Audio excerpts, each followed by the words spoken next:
ইসলামে স্ত্রী সহবাসের সঠিক নিয়ম ও পদ্ধতি, সহিহ হাদিসের আলোকে। ১. সহবাসের পূর্বে দোয়া পড়া। রাসূলুল্লাহ বলেছেন, তোমাদের মধ্যে যখন কেউ তার স্ত্রীকে কাছে যেতে চায়, সে যেন দোয়া পড়ে।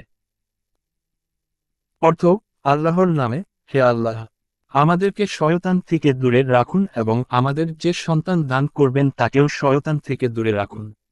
বুখারী, মুসলিম। ২. কোমল ব্যবহার করা।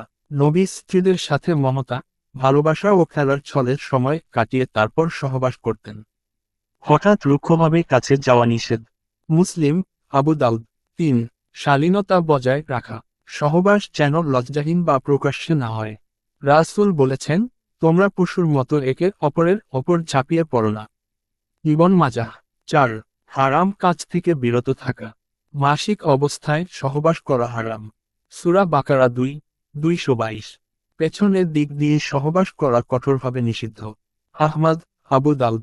৫. অজু বা গোসল। সহবাস শেষে উভয়ের জন্য গোসল ফরজ। তবে চাইলে মাঝপথে অজু করে আবার সহবাস করতে পারেন। মুসলিম।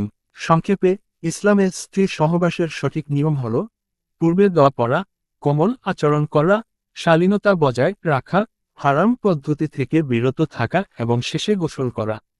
এতে শুধু দাম্পত্য সম্পর্কই নয়, বরং আল্লাহর রহমত ও সন্তানের হিফাজত লাভ হয়। দর্শকবৃন্দ, আপনারা যদি ইসলামের জ্ঞান ছড়িয়ে দিতে চান, তবে চ্যানেল ইসলামের কথা 6423 কে সাবস্ক্রাইব করুন এবং ভিডিওটি লাইক শেয়ার করুন।